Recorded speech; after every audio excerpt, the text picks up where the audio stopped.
Estar bem informado tem um custo. Não estar, custa muito mais. André Ventura e António José Seguro estão na segunda volta. E cada detalhe conta. O palco das eleições é no Observador. Acompanhe passo a passo. Assine hoje o Observador e garanta acesso a todos os artigos, agora com 40 € de desconto. Saiba tudo em observador.pt.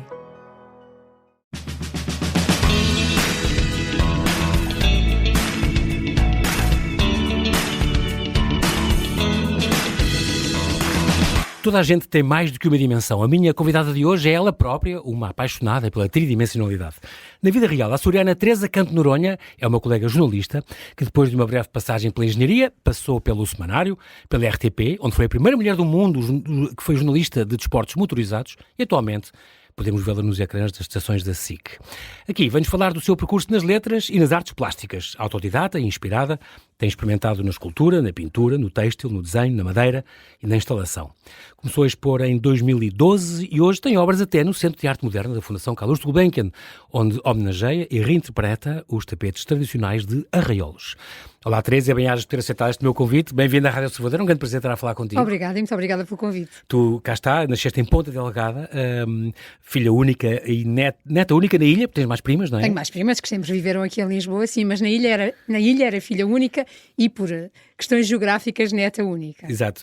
E teres de falar do teu, que era que avô, bisavô, trisavô, o José do Canto, ao jardim botânico, o José do Canto, maravilhoso, em Ponta Delgada, o tal que era, além de bibliófilo e grande proprietário, intelectual, camoniano de exceção, tinha um grande amor pelas plantas. Sim, tinha um grande amor, uma grande paixão pela botânica e grande parte, ou uma parte importante da vegetação que se vê hoje em dia em São Miguel e que as pessoas até acham que é autóctone, não é, parte não é. Foi ele que trouxe há 180 anos. Foi o avô José do Canto que viu noutras paragens do mundo e que achou que ficavam bem ali. E como deves imaginar, com aquele clima, tudo nasce, exatamente. Tudo cresce, tudo se dá bem. Exatamente. E, portanto, a ilha é cheia de coisas que não faziam parte da própria vegetação inicial. Incluindo o Japão. Incluindo coisas que vieram do Japão, porque ele conheceu um jardineiro que teria trabalhado com o imperador do Japão à época, evidentemente, e, portanto, trouxe algumas espécies que eram espécies do Japão e que hoje em dia têm espalhadas pela ilha toda. É fantástico. E depois tu tens outro avô na Ilha Terceira também? Sim, o pai do meu pai nasceu na Ilha Terceira, a família Noronha foi daqui do continente há muitos séculos para os Açores e instalou-se na Terceira. E, portanto, a família do lado do meu pai são os Canto Noronha, na verdade são Canto Homem Noronha, mas são os Canto Noronha. O Canto era o avô José do Canto, que é uma pessoa que ficou muito conhecida na ilha. Sim. E a família Noronha veio da Terceira. E é engraçado porque tu já cá estás há 40 anos. Aqui... Já não tenho sotaque, é o que toda a gente diz. Quando vieste para cá, notava-se muito? Não, nunca se notou muito. Quer dizer, eu sei imitar perfeitamente. Exatamente, sou preciso. Claro, perfeitamente, e tenho muito orgulho nisso. Aliás, quando as pessoas dizem, sei lá, quando fazíamos um comentário sobre o sotaque de alguém, eu digo, eu posso sempre comentar os sotaques de toda a gente, porque eu venho do sítio com o sotaque mais difícil. E depois as pessoas dizem, o sotaque dos Açores. Não é dos Açores, é de São Miguel, porque são 9 ilhas. Exato. E só se fala assim em São Miguel. Exatamente. Nas outras ilhas têm outros sotaques. E dizem que na Horta, não sei se é verdade, dizem que na Horta não tem praticamente sotaque. Tem um sotaque no Faial e no Pico, mas é muito ligeiro. Já um linguista me disse uma vez isso, um linguista a dizer, muito em Coimbra e na Horta que se fala o melhor, mais puro do português. E eu assim, não tem um sotaque como o de mim. O Micadês é o que é o Cerrado, e por causa da influência bretã e francesa. Enfim, portanto, temos um sotaque muito cerrado. Mas eu, não tenho. Mas isso dá personalidade, dá-lhes personalidade, dá personalidade, não é? Na ilha diz-se que quem perdeu o sotaque é porque andou a ler o Jornal da Bola durante muitos anos. Eu confesso que nunca li muitas vezes o Jornal da Bola, apesar de ser uma referência do jornalismo. É engraçado porque tu não esqueces as tuas raízes, tu adoras lá voltar. Este ano foi mais difícil. Este ano não consegui ainda, mas eu passo normalmente 3 semanas por ano lá, pelo menos. E para ti é um privilégio ter nascido ali no meio daquela gente, no meio daquela paisagem, não é? No meio do Atlântico. Eu cresci de uma forma que muitas pessoas da minha idade, eu tenho 58 anos e a maior parte das pessoas da minha idade que eu conheço hoje em dia, que são daqui do continente, tiveram uma infância completamente diferente. Sim. Nós, os que crescemos lá, tivemos uma infância muito mais ligada ao campo, à terra, aos animais, à natureza, ao mar. Nós brincávamos... Eu lembro-me, por exemplo, que nós não tínhamos televisão quando eu era miúda, não havia televisão. Claro. Havia uma emissão esporádica, uns dias à noite, não havia o hábito de ver televisão. Portanto, não crescemos com esse hábito, porque não havia.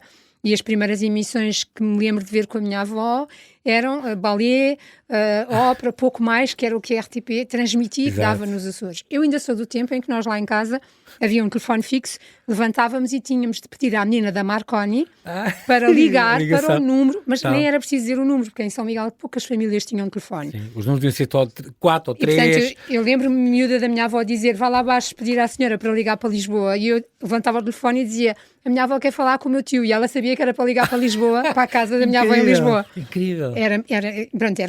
Lembro-me perfeitamente de haver imensos sítios em São Miguel que não tinham eletricidade quando eu era miúda. Sim. Incrível. As 7 cidades não tinham eletricidade, várias zonas não tinham. Tu dizes assim, é uma frase tua, eu sou das ilhas e preciso delas. Certo. Vou quando posso e tal, preciso do cheiro, das cores, do vento de lá. Quem sai da porta de avião, porque tu dizes, explicas, não há manga, quando chega lá, há um cheiro que não existe em mais lado nenhum e comove-me sempre. Sempre. Tão bonito isso.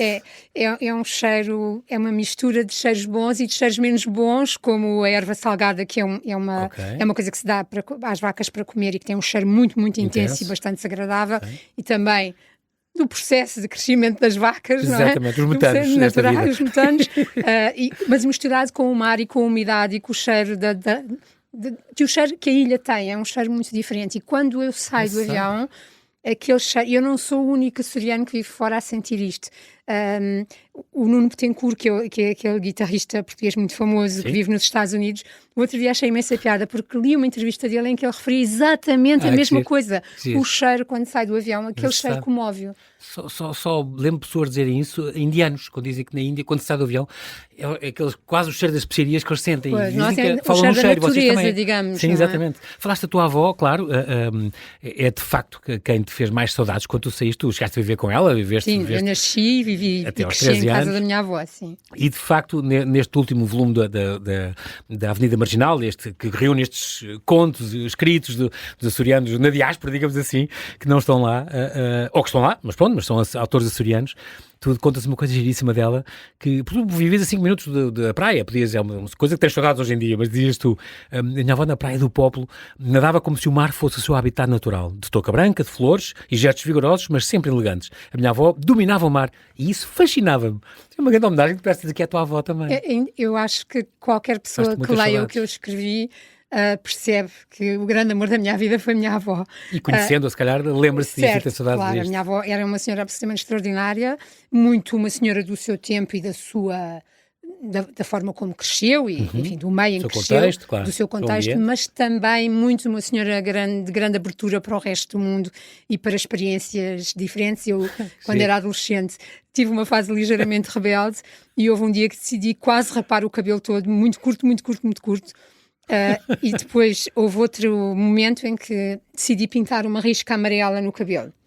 E quando cheguei a casa, já com o facto consumado, mas uma miúda, 13 anos, com o facto consumado, a minha avó olhou e disse, ok, realça a cor dos olhos.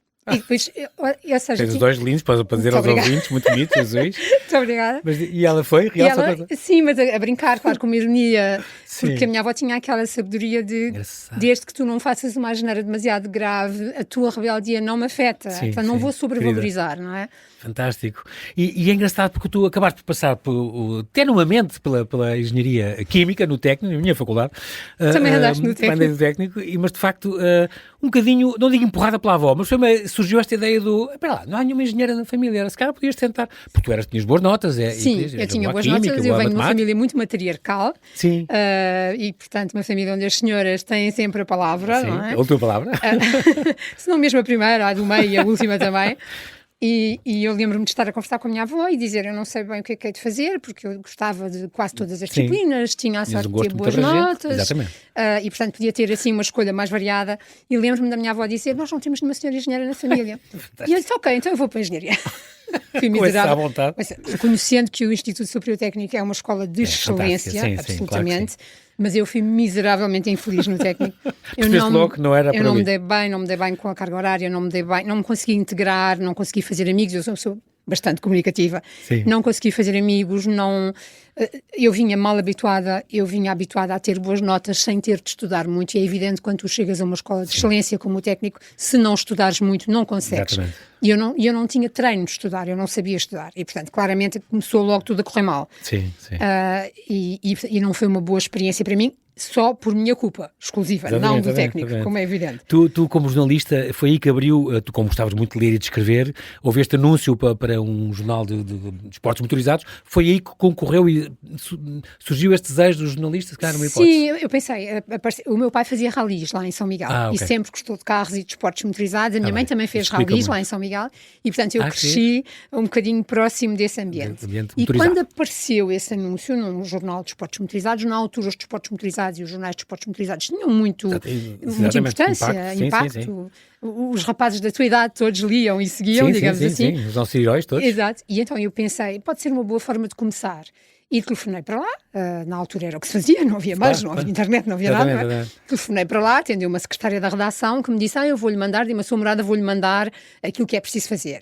E recebi no correio, passado uns dias, um texto que tinha de escrever sobre uma fábrica de pneus. Sim. Eu escrevi o texto, devolvi pelo correio, não é? Isto tudo demorava o seu tempo. Sim. E, passado um tempo, recebi um telefonema de uma pessoa que na altura era o diretor do jornal, que me chamou para uma reunião. E eu fui lá e o colega, que depois veio a ser colega, disse-me, eu era uma miúda, tinha 20 e poucos anos, 20 anos, aliás, porque eu entrei para a RTP com 21 e isto foi antes. Exatamente. E, portanto, tinha acabado de fazer 21 anos, penso. E ele disse-me, olha, o teu texto foi o melhor que nós recebemos, mas isto não é um ambiente para uma menina, não há mulheres a fazerem isso. E era verdade? E era verdade, não havia mais nenhuma mulher jornalista de esportes motorizados no mundo. Isto é um ambiente só de homens, isto não é um ambiente para uma menina como tu e tal. E eu fiquei furiosa, confesso, porque eu vinha de uma educação completamente matriarcal e feminista, digamos, onde nunca me tinha sido dito que porque a menina não pode fazer uma coisa. Não é? Não fui educada assim, pelo contrário, as meninas podem fazer tudo o que os meninos podem, desde que se portem bem, mas podem fazer o que quiserem, não é? Não há limitações só porque és mulher, não é? Sim. E, portanto, fiquei furiosa e falei na altura com o Manuel Ricardo Ferreira, que era à altura o diretor da RTP. E que eu conhecia... RTP Açores? Estava cá em Lisboa. Cá em Lisboa. Eu conhecia-o exatamente porque ele tinha sido diretor da RTP Açores e porque ele e a minha mãe há muitos anos tinham andado no liceu juntos em Angola. Okay. Veio bem as voltas que a vida dá. Exatamente. E liguei-lhe e disse-lhe, olha, Manuel Ricardo, passou-se isto, eu tenho a certeza que tu conheces o diretor desse jornal, podias dizer-lhe que eu sou a pessoa indicada para fazer isto. E passado 2 ou 3 dias ele telefona-me e diz-me, não, sabes, eu estive a pensar, eu tenho um programa de esportes motorizados aqui na RTP, que é o Rotações, que era um programa que toda a gente via na altura. Precisamos de jornalistas... Era quase o Top Gear cá. Entretanto, eu tinha estagiado no semanário, é certo, não era completamente uma coisa do nada. Porquê é que não vais para cá? E pronto, e foi assim. E assim tornaste a primeira mulher do mundo, do jornalista, de esportes motorizados, é incrível. Certo, e correu muitíssimo bem. E adoravas, e sabias e conhecias, não é? Eu fui aprendendo também, como é evidente, claro, não é? Claro. Saber de miúda não é a mesma coisa que depois saber. Claro. Na prática, e claro, como é evidente, sendo um meio onde eu era a única mulher, eu tinha que ter a certeza que sabia certinho e que não dizia as neiras, que era para não me caírem em cima. Faz lembrar a Patrícia Reis que dizia isso, eu tive que trabalhar, João Paulo, eu tive que trabalhar o dobro de toda a gente, porque eu era loira, era bonita, era coisa, igual a ti. E depois as pessoas não acreditavam em mim. Mas eu não era assim, quando era jornalista de esportes motorizados, eu era morena e tinha o cabelo curto. Está bem. Porque ainda estava a crescer desde que tinhas quase rapado. Não, eu usei o cabelo curto durante anos e anos e anos. Não sabia. Mas o que eu quero dizer é que para tu te sentires capaz, quando és mulher tens que te preparar mais, sobretudo em coisas tão técnicas onde não havia outra mulher. Claro, de qualquer das formas, fui muitíssimo bem acolhida. E hoje em dia é o que fez mais também no desporto, na televisão, no futebol. Felizmente. Era impensável há 20 anos, percebes? Claro. Mas na altura já havia uma colega na RTP de Desporto, que era a Pilar, que depois foi para a SIC, que fazia sobretudo ciclismo. Mas pronto, fui super bem recebida. Mas era uma lança em África, era assim uma coisa... Era uma coisa fora. Fui muito bem acolhida, muito bem recebida, nunca senti nenhum tipo de discriminação, absolutamente nenhum. Se ele havia, eu não me apercebi dele, felizmente, porque teria protestado veementemente. Exatamente. Mas... Tiveste 13 ou 14 anos em RTP, ainda foi? Tive 14 anos em RTP, mas só tive 4 anos no Rotações. Porque, confesso, eu queria ser jornalista. E depois foste para o jornalismo económico, não foi? Certo, a certa altura, aquele tipo de jornalismo já me estava a cansar um bocadinho, eu queria fazer outros tipos de jornalismo. Passei para a economia, na RTP, onde estive uns anos, não sei precisar quantos, e depois, a certa altura, então, passei para a grande reportagem e a seguir para a internacional. Pronto, que de facto é o que tu gostas muito que é também. o que eu faço ainda hoje. Portanto, fizeste o concurso interno que houve na RTP para Bruxelas, para correspondente em Bruxelas, Certo. e lá foste escolhido, e lá foste. Adoraste viver lá. Adorei viver em Bruxelas. E a tua parte das artes nasceu um bocadinho lá. Sim, nasceu no sentido de... As primeiras peças que fizeste, As primeiras digamos peças assim. que fiz em Bruxelas, porque foi a primeira vez que sozinha tive uma casa minha. E que as Portanto, tinhas as paredes brancas? As paredes eram todas minhas, eram todas A brancas. razão é ótima. E, portanto, eu senti-me à vontade para poder pôr Sim, coisas experimentar. minhas nas paredes, sem estar preocupada se não agradariam a outra pessoa. Exato, que giro. E também porque Bruxelas é uma cidade com uma oferta cultural Vibrante, enorme, imensa. Tu extraordinário. tens os Beaux-Arts deste mundo. tens tudo, tens as galerias todas, tens tudo. fantástico. Tu tens muitas vezes o embaraço da escolha, porque a oferta é tanta. E isso também me permitiu, porque para um artista plástico é importantíssimo ver arte. Eu acredito nisto e é o que tenho visto, a minha experiência e da experiência de outros. Que é muito importante tu veres. Quanto mais vês, mais tu absorves, mais tu pensas, mais... É muito importante. É muito importante. E Bruxelas ajudou-me imenso. Como escritor é importante ler muito, como obviamente. É evidente. Como músico, ouvir música. E Bruxelas é fantástico. Bruxelas é uma cidade maravilhosa. E tu és perfeitamente autodidata, que é engraçado, mas bebeste aí tu, e também depois em Roma, bebeste tudo que é galerias, pois imagina Roma, não é? Sim, em cada esquina um mudei monumento. de Bruxelas para Roma, e Roma em termos de Itália toda, em termos de absorção de beleza e de arquitetura, de tudo. Portanto, ou seja, ajudou-me muito. Sempre foste muito criativa, mas nunca tinhas estimulado esse lado, digamos, de fazer coisas, até por trial and error, experimentando coisas, fazendo. Começaste muito também com a escultura e com o têxtil. Sim, eu comecei, não, o têxtil não. Foi depois? Eu comecei, o têxtil foi só agora. Eu comecei muito com a escultura. Eu gosto muito da tridimensionalidade. Sim. E, arquitetura, portanto, documentários de arquitetura, certo, adoras isso. Eu sou uma grande fã da arquitetura. Também eu gosto muito. E gosto imenso, acho que é, e não só esteticamente, como perceber o conceito, perceber... Antigas e modernas, não? Certo, sim, claramente. É fantástico. E, portanto, eu comecei a construir objetos, não é? E eles foram ganhando a sua própria vida, a sua própria dimensão, mas eu tinha vergonha e escondia, não é?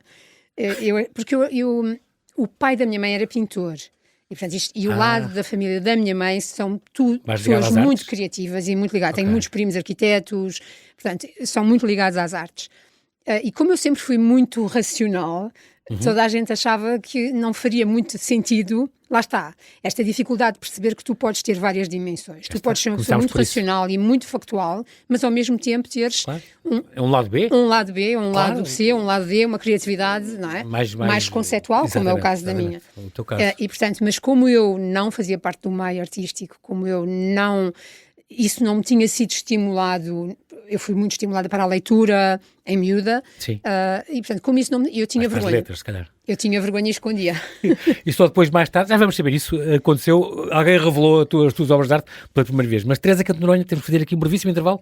Já voltamos à conversa. Até já.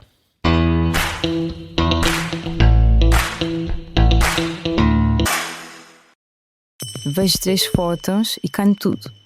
E penso, ela não tem de estar em retivos, ela se calhar tem tentado sempre fazer isto. Esta é a história de como dezenas de portuguesas se tornaram seguidoras de uma seita controlada por um guru manipulador.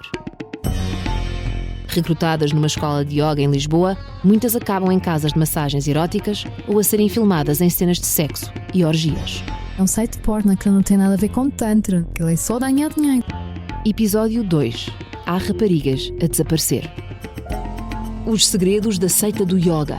É uma série para ouvir em 6 episódios que faz parte dos Podcast Plus do Observador. É narrada por mim, Daniela Roy, com banda sonora original de Benjamin.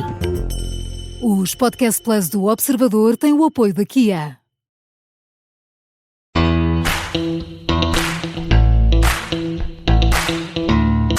E estamos a conversar com Teresa Canto Noronha, ela é a minha colega jornalista na SIC Notícias, mas vem aqui falar de outra dimensão sua, a de artista, com obras até no Centro de Arte Moderna da Fundação Calouste Gulbenkian.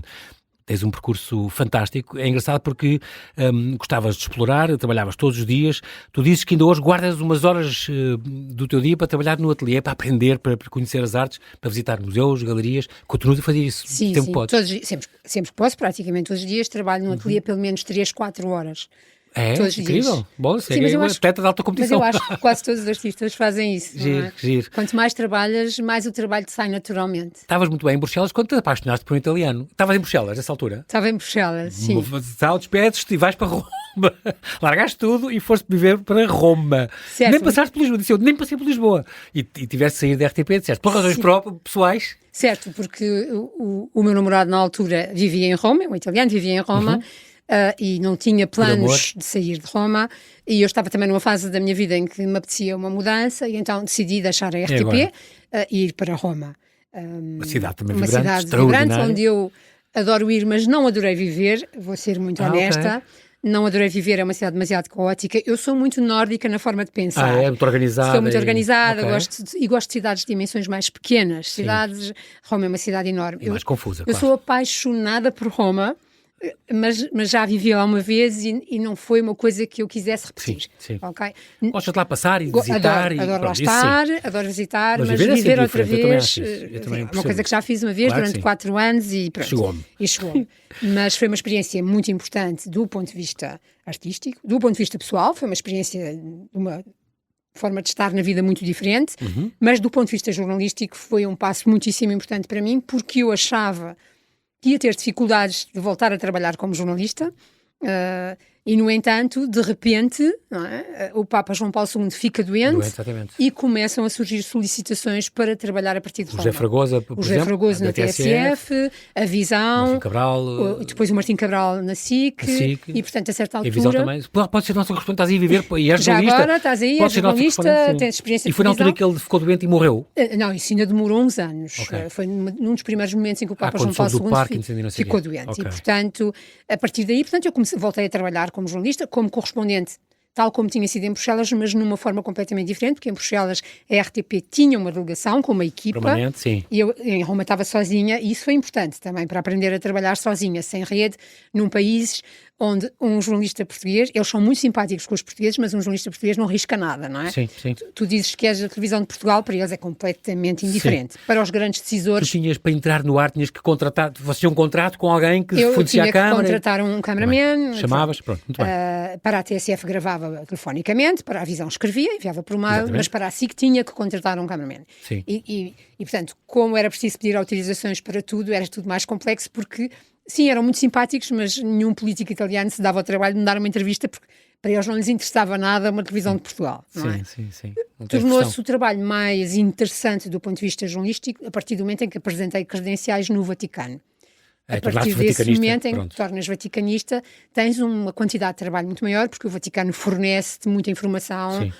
Tem um gabinete muito bem Tem um montado. gabinete muito bem Eu só sei montado. pela Laura Miguel, mas Tem tudo bem, tu tudo passaste por lá também. muitíssimo bem montado, funciona muito bem. Eu vinha de Bruxelas, digamos, os reis da comunicação, a Comissão Europeia, o Exatamente, Parlamento, exatamente. e pensei, meu Deus, agora vou para o Vaticano. Eu, quando fui apresentar credenciais no Vaticano, a pessoa que atendia aos jornalistas na sala de imprensa era a Suor Giovanna, era uma freira.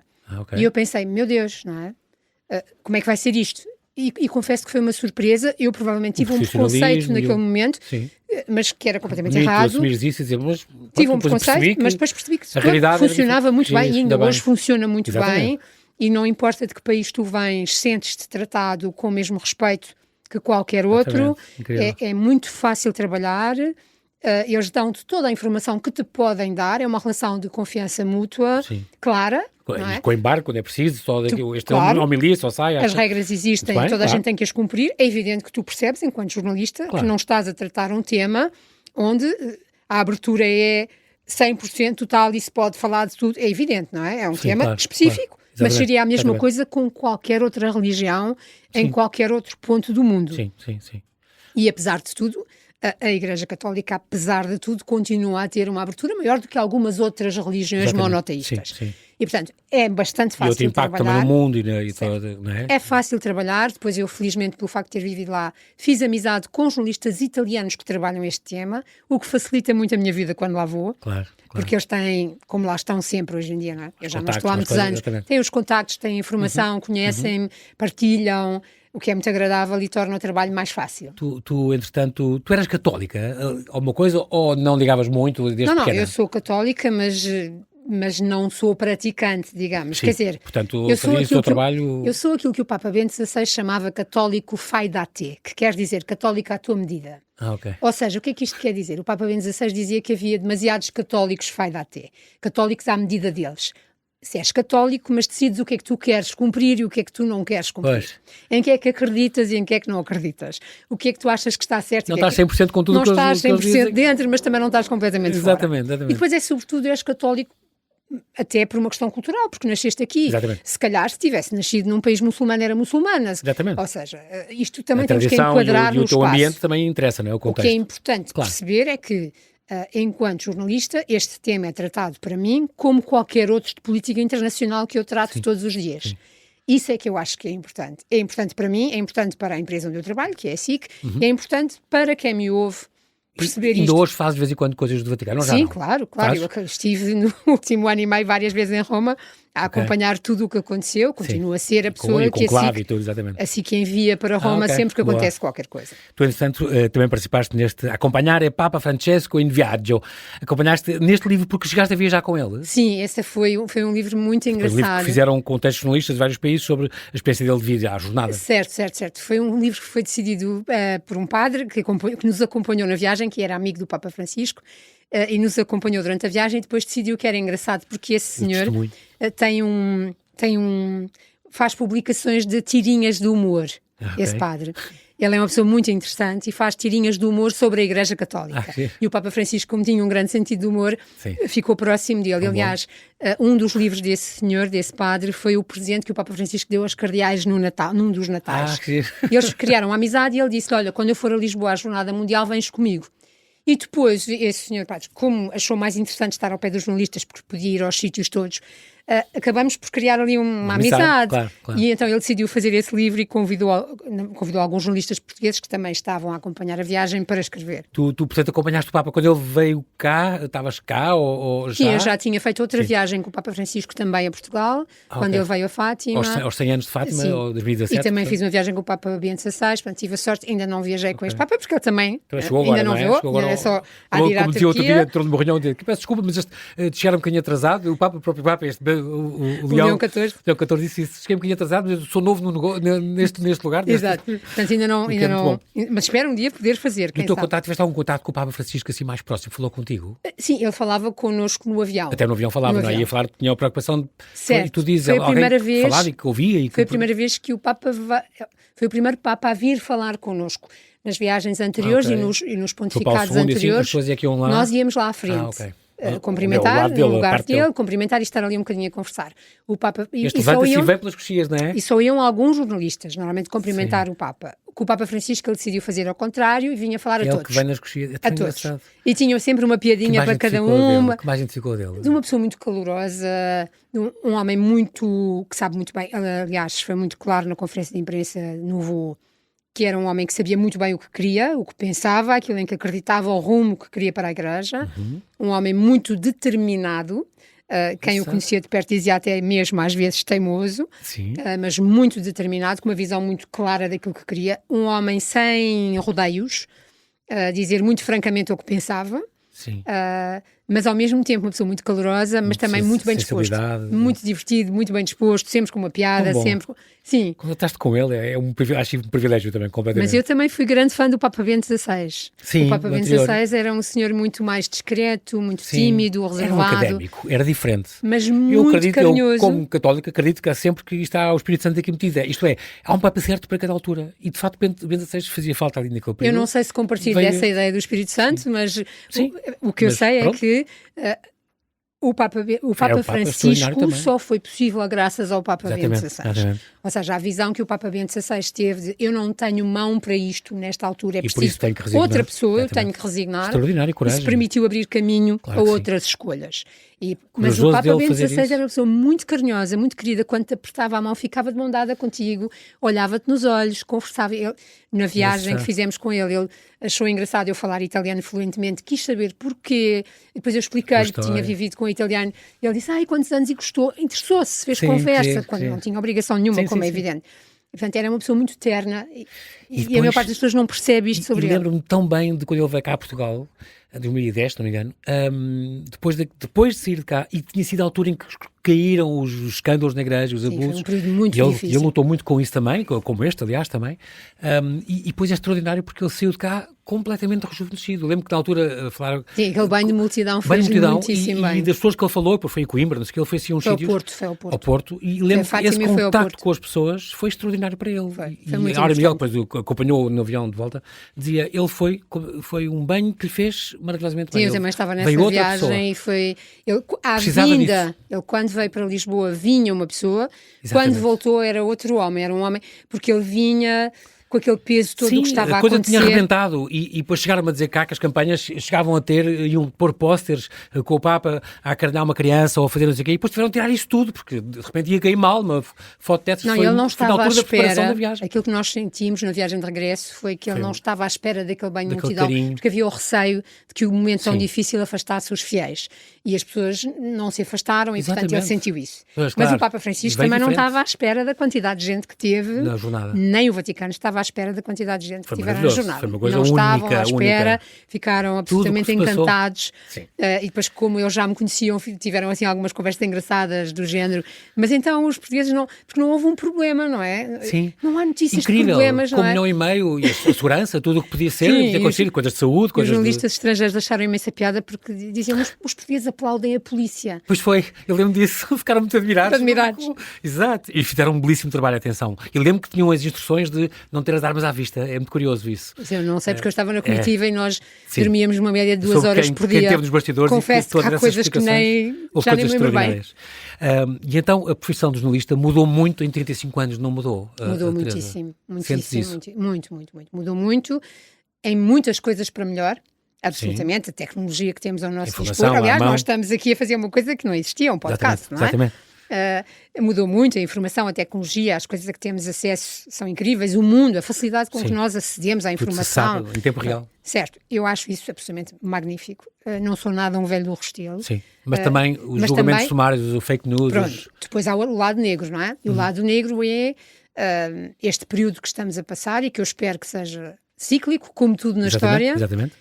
Que é este período em que as pessoas que nos ouvem, leem e veem, talvez tenham alguma dificuldade, muitas, em perceber o que é verdade e o que não é, e talvez tenham alguma dificuldade em perceber o que é, qual é a importância da fonte. Quem é que te disse isto? A segurança. Não é? Ou seja, tu só podes acreditar se quem te disse é de confiança. Hoje vês filmes do Marcelo a discursar uma coisa que ele nunca disse nem nunca dirá. Pronto. É extraordinário. Pois. E diz que mais de 40% dos americanos já só vê as notícias pelas redes. Certo, mas eu também sou uma fã das redes e não demonizo as redes. Temos que usar, claro. Não demonizo e acho que é muitíssimo importante. Agora pôr a minha vida, as minhas mãos na coisa que eu não sei. Temos é que perceber se a fonte que nos está a dar... A manipulação dos algoritmos é tremendo. Certo, mas nós temos é que perceber se a fonte que nos está a dar aquela informação é fidedigna ou não. Se a fonte é fidedigna, aquela informação, em princípio, se Deus quiser, será séria. Sim. Se a fonte não é fidedigna, temos de ter um espírito crítico, que eu acho que é isso que está um bocadinho em causa hoje em dia. Mas eu tenho muita esperança na humanidade, muita confiança na humanidade. A humanidade já passou períodos horríveis, terríveis, negros. Este pode até ser um período que ainda pode piorar, mas é cíclico, como tudo, espero. Como alguém dizia isso, a questão da... Não podem dizer, este mundo está horrível. Há 50 anos os miúdos andavam descalços na rua, iam descalços para a escola. Há 80 anos houve o Holocausto. Exatamente, quer dizer, há coisas muito piores, não podemos dizer que não melhorou. Há muita coisa que melhorou. Claro, as doenças, muita coisa esperança de vida. Mas há muita coisa que ainda não melhorou. Ainda hoje fiz uma peça com dados da Unicef que 20% de todas as crianças do mundo vivem em pobreza extrema. Meu Deus, uma em cada cinco. Uma em cada 5 não tem sequer 2,5 € por dia. Para viver, para comer. Para tudo, não é só para comer. Engloba tudo, alojamento, saúde, educação, alimentação, tudo. Como é que é possível? Como é que é possível que uma em cada 5 crianças... bilionários e depois há pessoas que têm milhões e milhões e milhões. E, portanto, o mundo ainda é muito desigual. É desigual para as crianças, é desigual para as mulheres. Vimos o que acontece ainda em Portugal. Exatamente. Nós temos de trabalhar mais 64 dias por ano do que vocês para ganhar a mesma coisa. É absurdo. Sim, é absurdo. E nós vivemos num mundo privilegiado. Sim. Porque nós somos as poucas que têm... Vais aos países árabes, vais aos países e africanos. Não precisas disso, não é preciso ser os países árabes. Não é? Há muito mundo... Muito mundo, onde as mulheres ainda têm vidas muito sacrificadas, onde não são donas sequer do seu próprio corpo. Exatamente. Portanto, o mundo ainda é muito desigual. Mas eu tenho esperança Eu tenho sempre Vai esperança. ser- é bom isso, é ser otimista, isso é importante. Temos que ser, senão, meu Deus. Sim, se nos afunda, Temos que ser vai tudo atrás connosco. realistas, Sim. mas Otimismo, otimistas. sim, exatamente. Acreditar que a humanidade é capaz do bom. Da Claro, mesma claro forma que que sim. infelizmente também é capaz do mal.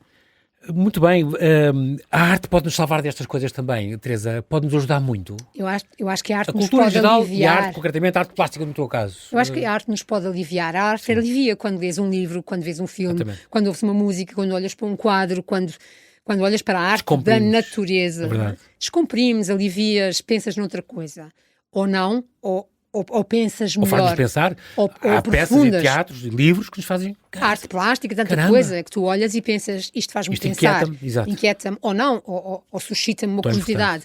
Portanto, leva-te Tem a esse pensar. poder também, sim. Portanto, tem o poder de te fazer bem, tem o poder de te Sim. fazer bem a vários níveis. Claro que não sim, é? claro que sim. Tudo que seja pensar e ajudar a pensar é sempre bom.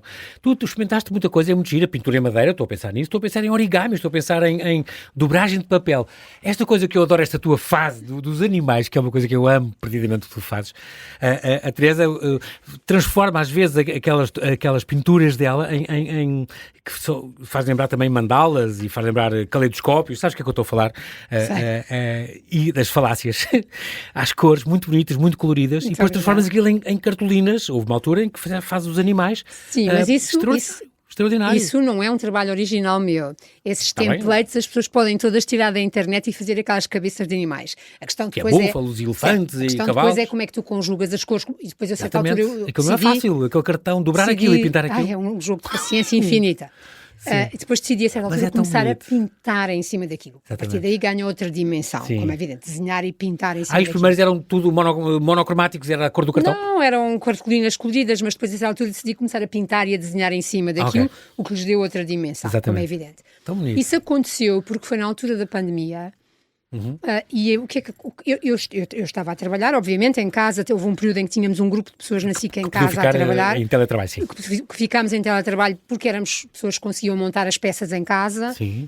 E Tu eras dessas, portanto. para garantir que havia um grupo de pessoas que, se houvesse algum surto na redação, podiam assegurar Exatamente, os jornais. exatamente. A emissão. E portanto, não Ficaste podíamos... em casa, estavas em casa, não todos podias nós, sair? depois estava a trabalhar em casa, porque também fora das horas de trabalho também não podíamos sair, não podíamos fazer nada, e então comecei a fazer essas cabeças de animais. E o que é que aconteceu? Se te lembras, estávamos todos em casa. Sim. E eu acho que o que aconteceu às pessoas foi que começaram a olhar para as próprias paredes. E Ok. começaram a sentir que as paredes eram tristes e não tinham nada. E a certa altura começam a pedir-me para fazer estes animais. E eu não podes imaginar a quantidade de encomendas que eu tive. Eu fiz dezenas, se Estás não com as mesmo... mãos em água. Eu fiquei com dores Tendinites. terríveis. Terríveis. Eu fiquei com aquela coisa do Extraordinário. túnel, do pulso. Sim. Pronto, mas de facto, de muito facto bonito. o que é que as pessoas queriam? As pessoas queriam ter uma coisa colorida em casa para olhar, porque estavam fechadas em casa. Sim. E isso permitiu-me fazer uma coisa que nem sempre é possível a um artista fazer. A maior parte das vezes, infelizmente, não é possível. Mas que eu gostava que fosse um caminho possível, que foi vender aquilo tudo muitíssimo barato. Quando eu digo barato é Olha que pena mesmo não te conhecer antes. muito, muito barato. Porque de outra forma as pessoas não poderiam ter Exatamente. aquilo.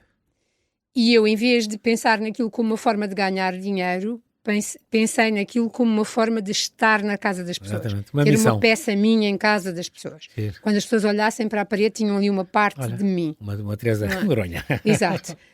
Claro que não eram peças muito trabalhadas, não eram peças originais, obviamente, mais uma vez, mas eu feitas tenho por ti. muita pena, e não me compete a mim definir o que é a arte plástica, não me compete a mim definir o que caminho é que deve seguir, pelo amor de Deus, não, quem sou eu, mas eu tenho muita pena que ainda seja muito elitista.